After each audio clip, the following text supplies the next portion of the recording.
줄 너희가 알미라. 아멘.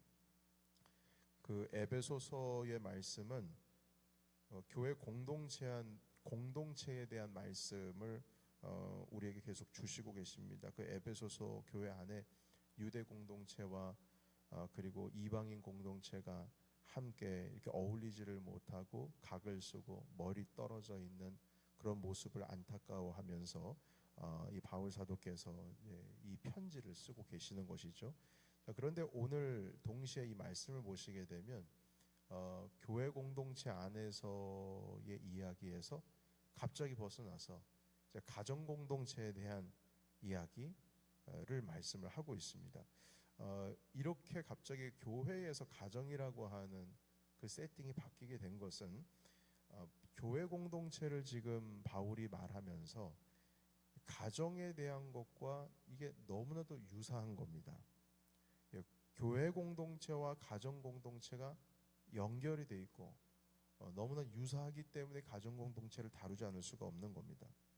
그래서 오늘 읽은 말씀을 보면 교회와 그리스도와 교회의 관계를 아내와 남편의 관계로 해석을 하면서 좀 비슷한 유비관계라고 할 수 있을까요? 그런 모습을 보여주고 있어요. 그래서 가정에서부터 사실 교회의 관계가 시작된다고 보는 겁니다. 가정이 든든해야 교회 공동체도 영적으로 든든할 수 있다. 이 사실을 가르쳐 주시죠. 그래서 여러분 오늘 32절에 있는 말씀 잠깐 보실까요? 5장 32절 보면 지금 읽은 22절에서부터 31절까지 그 남편과 아내에 대한 이야기를 하고 있다가 마지막 32절에는 이 비밀이 크도다 하시고 지금 나는 그리스도와 교회에 대하여 말한다 이렇게 말씀을 하고 있어요. 이 부분에 대해서는 제가 몇 번 여러분들과 함께 에베소서 나누면서 이 말씀을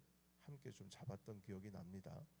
지금 아내와 남편에 대한 얘기를 하고 있는데 바울은 교회와 그리스도에 대해서 지금 말하고 있다 이렇게 말씀을 하고 있습니다. 그래서 그리스도와 교회의 관계를 남편과 아내의 관계의 유비로서 지금 나타내고 있는 것이죠. 그래서 오늘 본문에는 세 가지 중요한 인간관계를 중심으로 말씀 풀어나가고 있습니다. 지금 우리가 6장 9절까지 있는 말씀을 읽었는데요.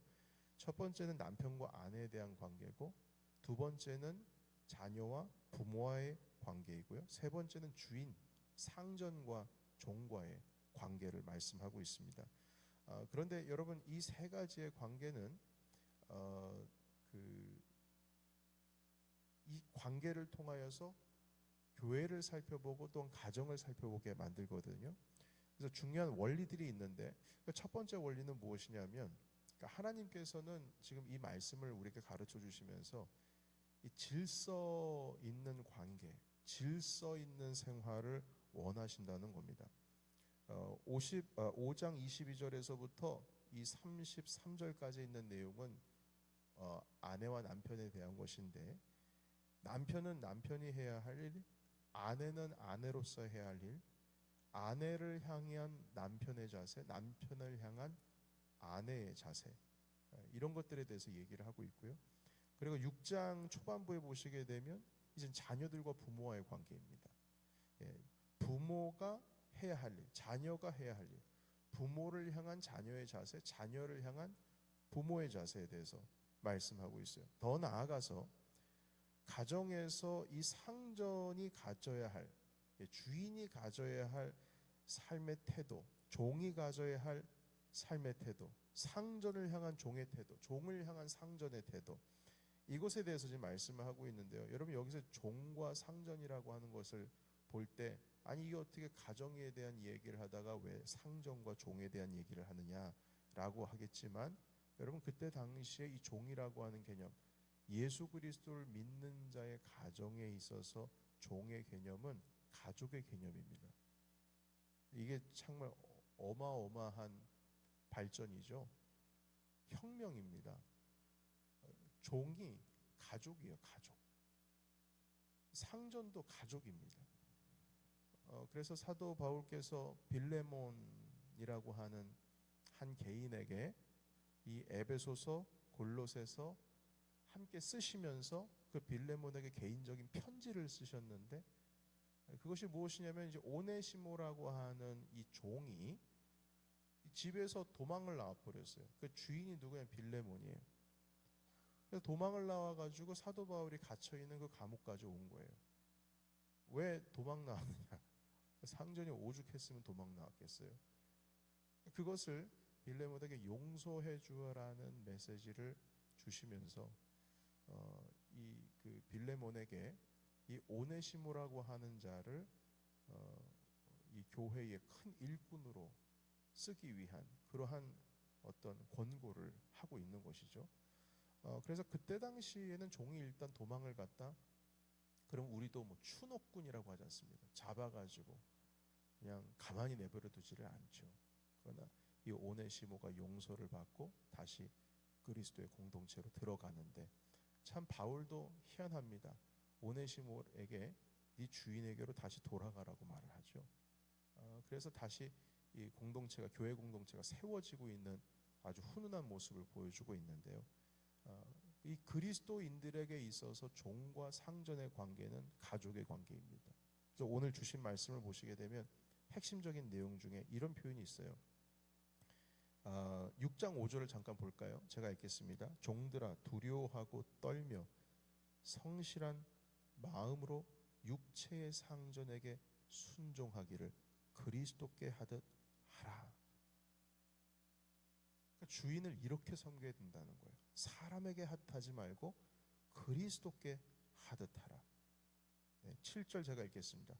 기쁜 마음으로 섬기기를 주께 하듯 하고, 그 상전을 섬길 때 이렇게 해야 된다. 사람에게 하듯 하지 말라. 이렇게 말씀하세요. 자, 그런데 우리가 9절을 보면은 조금 이게 어떻게 이렇게 말씀하실 수 있을까? 드러나는데 9절 같이 한번 읽어볼까요? 9절. 자, 시작. 상전들아 너희도 그들에게 이와 같이 하고 위협을 그치라. 여기까지입니다. 여러분 보세요. 여기까지요. 이와 같이 하고, 상전들에게도 너희도 종들에게 이와 같이 해라. 이와 같이가 뭡니까? 그 앞에서 얘기한 거 그대로예요. 그대로 해야 된다. 종만 하는 게 아니고 너도 그렇게 해야 된다 하시면서, 너희의 상전이 하늘에 계시다. 그 하나님께서는 사람을 외모로 취하는 일이 없기 때문에 네 눈에게는 그 종이 그냥 종으로 보이고 노예로 보이겠지만 절대 그렇지 않다. 다 똑같은 거다 하시면서, 여러분 그래서 오늘 주신 이 말씀들을 보시게 되면 또 하나의 주님께서 원치 아니하시는 마음들이 하나가 등장을 하게 되는데요. 그것은 무엇이냐면 서로가 어떤 관계로서 있어야 되는지 그 관계를 형성하시는데, 여러분 오늘 우리가 22절부터 시작해서 가정에 대한 얘기를 나누며 부모에 대한 얘기도 하고 종과 상전도 가정의 개념으로서 말씀하고 있지만, 그 두 관계에 사실 지금 말씀하고자 하는 것은 바로 이겁니다. 이것은 이제 우리가 오늘 읽지 않고 어제 읽었습니다. 우리 5장 21절로 가보실까요? 5장 21절. 자, 20절부터 같이 읽겠습니다. 20절, 21절. 자, 시작. 범사에 우리 주 예수 그리스도의 이름으로 항상 아버지 하나님께 감사하며 그리스도를 경외함으로 피차 복종하라. 아멘.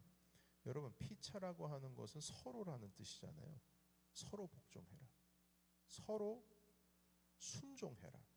그 어제도 말씀을 드렸지만 복종이라고 하는 개념은 상하 관계에 의해서 일어나는 겁니다. 그런데 피차 복종한다라고 하는 이 피차, 서로라는 단어가 있으면서 상하 관계가 있습니까? 없습니까? 없어져 버려요. 없어요. 상하 관계가 없어요. 그런데 복종하라는 거예요. 그러면 나의 입장에 있어서는 항상 복종한다고 했을 때 어떤 개념입니까? 상대방보다 내가 더 낮아지는 거예요. 그러면 상대방은 또 어때요? 그 상대방도 스스로 생각하기를 저보다 상대방이 더 낮아지는 것으로, 그러니까 서로가 서로를 대할 때 더 낮아진 모습으로 대하라는 거예요. 그게 복종이다. 복종은 상하 관계인데 항상 어떻게 서로가 상하 관계가 있을 수 있냐? 누가 위고 누가 아래냐? 상대적인 것이죠. 나는 항상 상대방에 있어서 더 낮은 자세로 섬기는 것. 예수님께서 십자가 달려 돌아가시기 바로 그 하루 전날 마지막 만찬을 하시면서 제자들의 발을 씻기시고 하시는 말씀이 너희도 내가 지금 행하는 것처럼 똑같이 해야 된다 라고 가르쳐 주셨습니다. 그 피차 서로 복종하라. 그리고 피차 복종하라는 말씀 다음에 바로 아내와 남편에 대해서, 그리고 부모와 자녀와의 관계에 대해서, 그리고 상정과 종에 대해서 말씀하고 있습니다.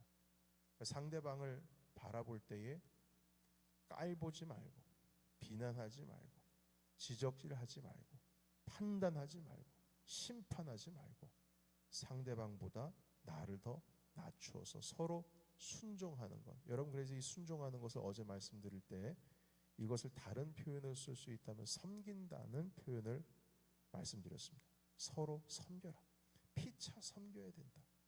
그래서 오늘 주신 말씀 보시게 되면 아까 6장 9절에 있는 말씀에도 상전들아 너희도 그들에게 이와 같이 해야 된다. 주께서 죽게 하듯 행하는 그 모습을 네가 상전이긴 하지만 그렇게 인격적으로 네 종을 대해야 된다. 섬겨야 된다. 이렇게 가르쳐 주고 계십니다. 여러분, 우리가 정말 예수님을 경외한다면, 예수님을 경외하는 것처럼 서로가 서로와의 관계를 맺어가야 될 것입니다. 여러분, 아까 읽었던 5장 21절에 있는 말씀도 보시게 되면 그리스도를 경외함으로 복종하랍니다. 그러니까 내가 지금 낮은 자리 가운데 있어서 서로를 섬기는 그 섬길 수 있는 이유가 어디 있느냐? 그것은 뭐냐면 예수 그리스도를 경외하는 마음으로 그렇게 해야 된다는 거예요. 그래서 여러분, 우리가 정말 주님을 경외하고 주님을 두려워하고 주님을 정말 나의 주님으로 모시고 살아간다면 주님을 경외하는 것처럼 우리가 서로를 대해야 된다는 겁니다. 이것이 예수님께서 원하시는 삶의 질서입니다. 예수님을 대하듯 서로를 대하라. 그래서 여러분, 이러한 질서 가운데 있음을 가르쳐주고 계시면서 이게 지금 결국에는 뭐라고 말씀 나눴다고 그렇지 않습니까? 5장 32절에 보면 나는 지금 그리스도와 교회에 대해서 말하고 있는 거다. 가정에 대해서 얘기를 하는 것이지만 결국 교회에 대해서 말하고 있다. 여러분, 이 말씀은 그대로 우리 교회 공동체 가운데 적용이 되어져야 됩니다.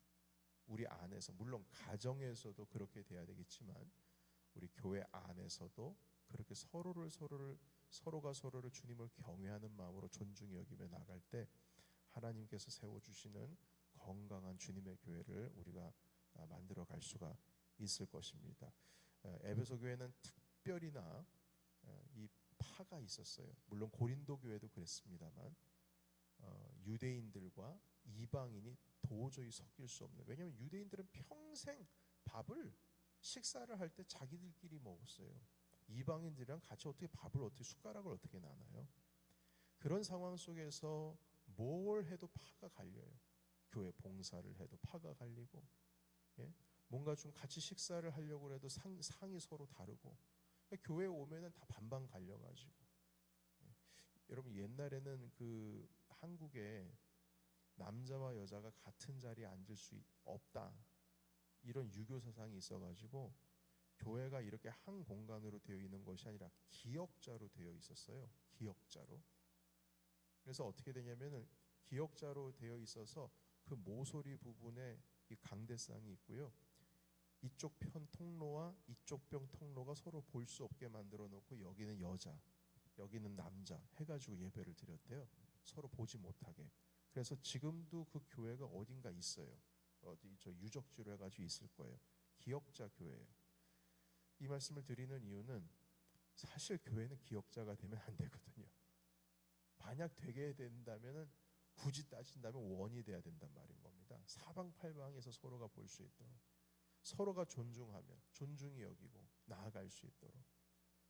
그래서 우리가 주님의 나라와 주님의 교회를 꿈꾼다면 바로 오늘 주신 말씀을 통하여서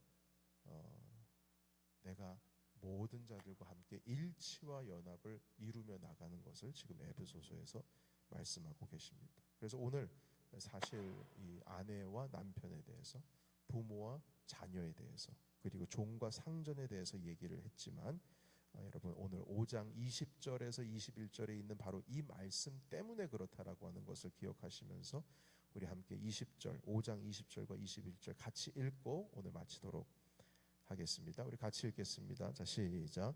범사의 우리 주 예수 그리스도의 이름으로 항상 아버지 하나님께 감사하며 그리스도를 경외함으로 피차 복종하라. 아멘. 기도하겠습니다. 하나님 아버지,